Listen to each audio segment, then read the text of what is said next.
নদীগুলোকে শেষ করে দিল, যারা নরেন্দ্র মোদীজির পাঠানো স্বচ্ছ ভারতের শৌচালয় লুট করেছে, যারা প্রধানমন্ত্রী আবাস যোজনার টাকা কোন প্রকৃত উপভোক্তাকে দেয়নি, যারা জল জীবন মিশনে বাড়ি বাড়ি জল সরবরাহ প্রকল্প কোন গ্রামে পাড়াতে নলে জল পৌঁছে দিতে পারল না, যারা 14 বছর 4 মাসে একটাও চাকরি দিতে পারেনি, এই মুখ্যমন্ত্রী 21 সালে ভোটের আগে খানাকুলে, পরশুরাতে,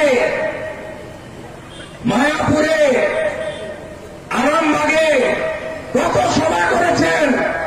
একদিকে পিসি হেলিকপ্টারে, আরেকদিকে ভাইপো হেলিকপ্টারে।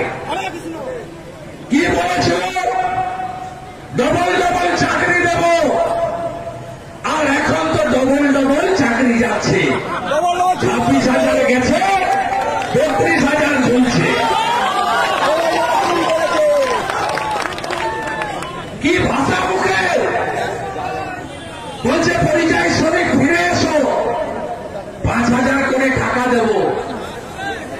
পরিযায়ী শ্রমিকরা উত্তর দিয়েছে তামিলনাড়ু থেকে, রাজস্থান থেকে, মাননীয় শুভনন্দন, আমরা এখানে 50,000 কামাই, ওখানে যাব না, আপনার এই ঢপের চপ খাব না, আপনার এই টাকাটা দেবেন।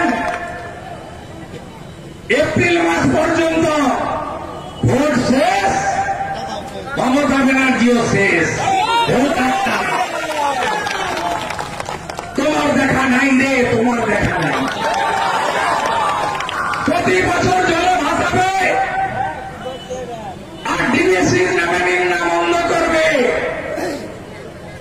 এবছর জুন মাস থেকে 3টা অঞ্চল এখন অব্দি 5 বার ভেসেছে। আমরা আরো ভাদ্র মাসের সারাসারি মান, আমার একটা যোগ আছে, অপেক্ষা করছি ক্ষতি হয় কিনা আপনাদের। আপনি বলুন 14 বছর 4 মাস কি কম? আরে আপনাদের বলে খানাকুল, গোঘাট, পরশুরা, আরামবাগ বিজেপিকে দিয়েছেন, নন্দীগ্রামে আমি মমতা ব্যানার্জিকে হারিয়েছি, আমরা 77টা আসন পেয়েছি। আমাদের 148টা আসন আপনারা দিন, গুনে গুনে 148টা আসন দেন। আমরা 1 বছর টাইম নেব, ভারত সরকারের জলশক্তি দপ্তরের সাহায্য নিয়ে আমরা এই এলাকার বন্যা নামক শব্দটিকে চিরতরে মুছে ফেলব। বিরোধী দল নেতা তু খিচ মেরি ফটো, গাড়ি করে আসবে, পুলিশ দিয়ে সাজানো থাকবে। কদিন আগে এসেছিল আরামবাগে, আমি ছবি ছেড়েছিলাম,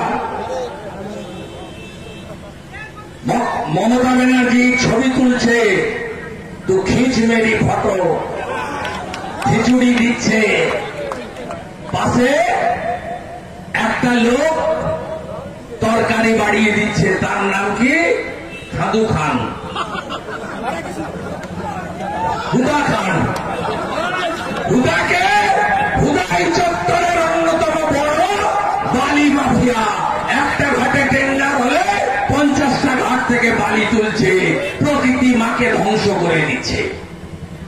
নমুল সব খায়, সর্বভূত, পাথর খায়, বালি খায়, কয়লা খায়, দেশি মদের বোতলে 2.5 টাকা করে ভাইপো নেয়, গরু পাচার করে।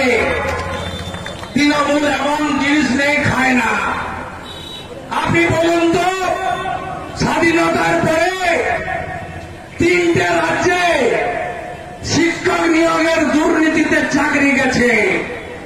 একটা ত্রিপুরা, বাম সরকার ছিল, 10,000 সামথিং, তাও সরকার স্বীকার করেনি, হাইকোর্ট বাতিল করে, সুপ্রিম কোর্টে সরকার যায়, মানে সরকারের সরকার, সিপিএম এর সরকার, সুপ্রিম কোর্ট খারিজ করে, তাদের চাকরি চলে যায়।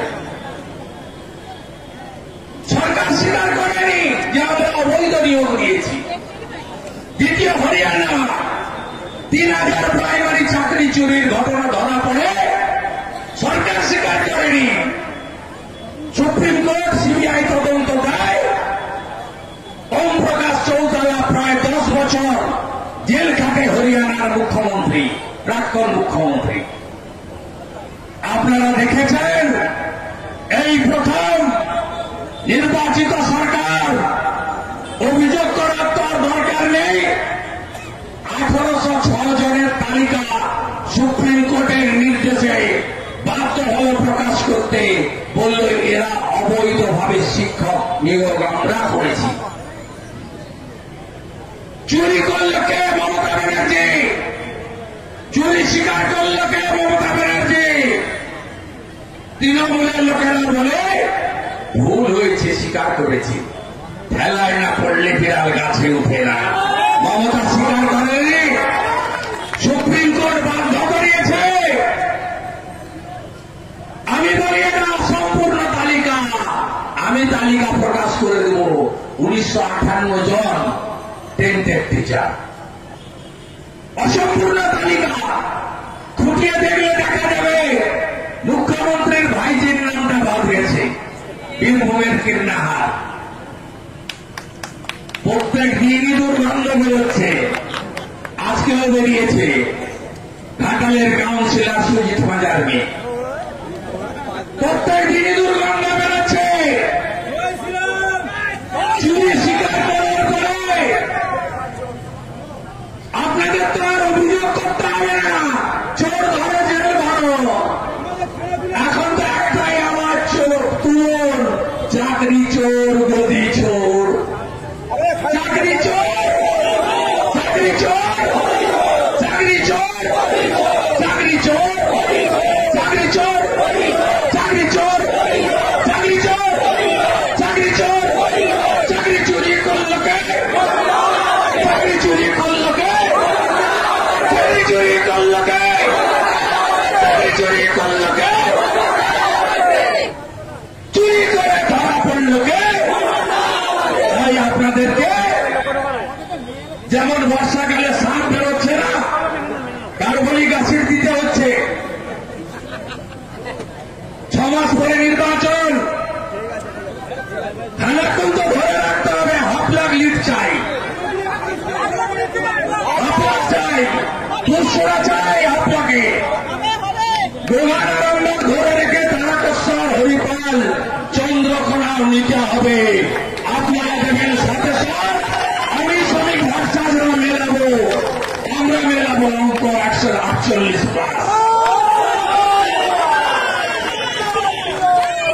ভাবতে পারেন নারী সুরক্ষা, মা বোন দিদিরা প্রত্যেক গ্রামে, আমি যে 1700 মিটার এসেছি, কোন গ্রামে, পাশের গ্রামগুলোর কথা বলছি, রাস্তার পাশে একটাও মা, মাসি, দিদি, বোন, কন্যা কেউ বাড়িতে ছিল না, এসে হাত মিলাচ্ছে, নমস্কার করছে। পারিনি হয়তো স্বল্প সময়ের জন্য সকলের সঙ্গে হাত মিলাতে। তারা একটা কথাই বলছে যে আমরা অভয়ার বিচার চাই, আমরা নারী সুরক্ষা চাই। মমতা ব্যানার্জি থাকলে নারী সুরক্ষা থাকবে না। মমতা ব্যানার্জি থাকলে গত 14 বছর 4 মাসে কামদুনি, পাঁচটিক, কাকদ্বীপ, কাটোয়া, হাঁসখালি, কালিয়াগঞ্জ, মাটিগাড়া, অভয়া, শেষ কসবা ল কলেজ। জাগর মায়েরা ভয় দেখায় না, ভাতা দি, আরে তোর বাপের টাকা। আরেকটা ওর নাম মুখে আনতে লজ্জা লাগে, কৃষ্ণনগরের এমপি চুরি করে ধরা পড়েছে, পাসওয়ার্ড বিদেশে পাচার করেছে। এর আগে মা কালীকে বলেছিল, মা কালী মদ খায়, মা কালী সিগারেট খায়। আমরা এখানকার হিন্দুরা অত্যন্ত নিরীহ, শান্তপ্রিয়। এটা যদি রাজস্থানে, গুজরাটে, ইউপিতে বলতো না, সঙ্গে সঙ্গে হিসাব করে নিত 24 ঘন্টার মধ্যে। তারাপীঠের মাকে বলেছে কি বলেছে জানেন? কদিন আগে বলছে শিডিউল কাস্ট, নমশূদ্র, মতুয়া, আপনারা যারা আচার মালা অর্থাৎ তুলসী রাখেন গলায়, কত মানুষের আচার মালা আছে বলুন? তুলসী বলছে কাঠের মালা পরে ভাতা নিতে চলে যান, আর 100টা ভোট পড়লে শিডিউল কাস্ট বুথে 85টা ভোট বিজেপি পায়। আরে মহামৈত্র, আপনার বাপের টাকা না মমতা বন্দ্যোপাধ্যায়ের পৈতৃক সম্পত্তি থেকে টাকা দেন? জানেন বাবা মামারা 2 লাখ কোটি ঋণ ছিল, আজকে মমতা কত ঋণ করেছে? 7 লাখ কোটি। সিপিএম এর আমলে মাথা পিছু ঋণ ছিল 19,000 টাকা, মমতার আমলে মাথা পিছু ঋণ 70,000 টাকা। যার বাড়িতে 5 জন আছে, 3.5 লাখ টাকা ঋণে মমতা ব্যানার্জি আপনাদের রেখেছে। ভাতার টাকা, সরকারের টাকা, ট্যাক্সের টাকা, রিজার্ভ ব্যাংক থেকে ঋণ দেওয়া টাকা, বাজার থেকে বন্ড বিক্রির টাকা, তৃণমূলের বাপের টাকা নয়, ভাইপোর চুরির টাকা নয়, মহুয়ার বাবা রেখে যায়নি। মমতা ব্যানার্জির পৈতৃক সম্পত্তি বেচে দেন না। মারা নিশ্চিন্ত থাকুন, বিজেপি ভোট এলে সংকল্প পত্র বলে দেবে। বিজেপি তো কথা বললে, কথা দিলে কথা রাখে। দিল্লিতে রেখাগুপ্ত কত দিচ্ছে? 2,500। হরিয়ানায় আমাদের মুখ্যমন্ত্রী কত দিচ্ছেন? 2,100। মহারাষ্ট্রে আমাদের মুখ্যমন্ত্রী কত দিচ্ছেন? 2,000। আসামের মুখ্যমন্ত্রী কত দিচ্ছেন? 2,500। মধ্যপ্রদেশের লাডলি বহিন কত দিচ্ছেন? মোহন যাদব 3,000। এককালীন 50,000 মায়েদের জন্য সুভদ্রা যোজনা উড়িষ্যা। তাই এসব কথায় কান দেবেন না, কান দেবেন না। সুশান্ত ঘোষ, মধুসূদন বাগ, বিমান ঘোষ, বিশ্বনাথ কারককে ভোট দেওয়ার জন্য কার সামাজিক প্রকল্প বন্ধ হয়েছে? একটা উদাহরণ আছে? তাই তৃণমূলের ধমকানির কাছে, চোখ রাঙানির কাছে মাথা নত করবেন না। তৃণমূল এখন পাকিস্তানের দালাল হয়ে গেছে। পাকিস্তানের দালাল। কি সাহস! আমাদের আর্মিকে দেখলে চীনের আর্মি, পাকিস্তানের আর্মি পালায়। বাংলাদেশের কথা তো ছেড়ে দেন, ছাড়বোকা পালিয়ে যায়। জাতিসংঘে সবচেয়ে ভালো কাজ করে ভারতীয় সেনারা, পিস কিপিং ফোর্সে। কি বলছে? আমাকে দেখে 200 আর্মি ছুটে পালাচ্ছে। আপনি বিজেপি, আপনি তৃণমূল, আপনি সিপিএম, আপনি হিন্দু, আপনি মুসলমান, ডাক্তার, আপনি ভারতীয়। আপনি রাত্রে ঘুমাতে যাচ্ছেন আপনার সেনা বর্ডারে আছে বলে। আমার সেনার অপমান, আপনার অপমান। গতকাল বিধানসভায় মমতার আরেকজন ভৃত্য, নাম তার ভ্রাত্য বসু নয়, ভৃত্য বসু, বাংলার লজ্জা, বলছে আর্মি সামরিক অভিযান হয়েছে, অবৈধ স্ট্রাকচার সরিয়েছে। বলছে সামরিক অভিযান ঘটল কলকাতায়। তুলনা করছেন 1971-এ পাকিস্তান, পূর্ব পাকিস্তানের ঢাকাতে যে অপারেশন করেছিল তার সঙ্গে তুলনা করছেন। প্রতিবাদ আমি করেছি, আমার সাথী এমএলএরা করেছে। ইন্ডিয়ান আর্মি জিন্দাবাদ, ভারতীয় সেনা জিন্দাবাদ, হিন্দুস্তান জিন্দাবাদ, ইন্ডিয়ান আর্মি ল প্রণাম। আমি এই কথাগুলো বলেছিলাম বিধানসভায়। আর স্পিকারকে বলেছিলাম আর্মির সম্পর্কে বলবেন না, মান মান, আমাদের গর্ব, আমাদের সেনা। তাদের সম্পর্কে যা বলেছে ভৃত্য বসু বাদ দিন, এক্সপাঞ্জ করুন। স্পিকার আমাকে সাসপেন্ড করেছে। আমি গর্বিত, আমি ভারতীয়, আমি ভারতীয় আর্মির জন্য লড়াই করে বিধানসভা থেকে বহিষ্কৃত হয়েছি আগামীকাল পর্যন্ত। আমি আনন্দিত, আমি খুশি। আমাকে বিশ্বনাথ দা হাউসের মধ্যে বলল, মার্শালদের বলছে আপনাকে বের করতে। আমরা সবাই মিলে ওয়ার্কআউট করুন। মাস্টাররা বেচারীরা কি করবে, তাদের সঙ্গে হাতাহাতি করে লাভ কি? আমি বর্ষিয়ান বিশ্বনাথার পরামর্শ মেনে আমরা স্লোগান দিয়ে ওয়ার্কআউট করেছি। আপনি ভাবতে পারেন ভারতীয় আর্মিকে অপমান করছে। আমি ধন্যবাদ জানাবো নরেন্দ্র মোদীজিকে, ধন্যবাদ জানাবো অমিত শাহজিকে। ঐতিহাসিক সিদ্ধান্ত নিয়েছেন 31শে ডিসেম্বর 2024 পর্যন্ত ধর্মীয় উৎপীড়নের কারণে বাংলাদেশ থেকে যত হিন্দু ভারতে এসেছে তাদেরকে নাগরিকত্ব দেওয়া হবে। গোটা পৃথিবীর মধ্যে হিন্দুদের একমাত্র রাষ্ট্র হচ্ছে ভারত। হিন্দু বিপদে পড়লে, শিখ জৈন পার্সি বিপদে পড়লে ভারত মাতা আছে। তাই ধন্যবাদ নরেন্দ্র মোদীজি, ধন্যবাদ অমিত শাহজি। বিশেষ করে 5ই আগস্ট 2024 পরে হাসিনা বাজেটকে সরিয়ে দেওয়ার পরে বাংলাদেশের হিন্দুরা ভীষণ আতঙ্কে, কয়েক লক্ষ হিন্দু এখানে এসে গেছেন, বাড়ি যেতে পারেননি। মোদীজি তাদের সহ নাগরিকের মর্যাদা দিয়েছেন। ভারত মাতা কি।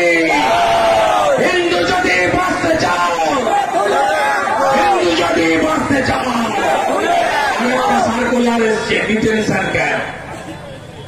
আমি বলি আমার ভারতীয় মুসলমানদের, মনোয়ার আলীদের চাচা ছিল আমার সঙ্গে, প্রতি মিটিংয়ে থাকে।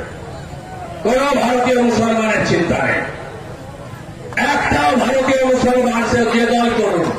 আপনারা আমাদের হিন্দুদের দল বলেন, আপনাদের মধ্যে 100টার মধ্যে 95টা ভোট তৃণমূলকে দেন, আপনারা খালাকে দেন, ভালোবাসেন খালাকে, করুন। চুরি করে ভাগ করে দিচ্ছে। পরিযায়ী শ্রমিকের তালিকা দেখবেন বেশি মুসলমান। সবচেয়ে খারাপ অবস্থা আপনারা আছেন। 3 ভোট, তাও আমরা জিতবো, চিন্তার কোনো কারণ নেই। কোন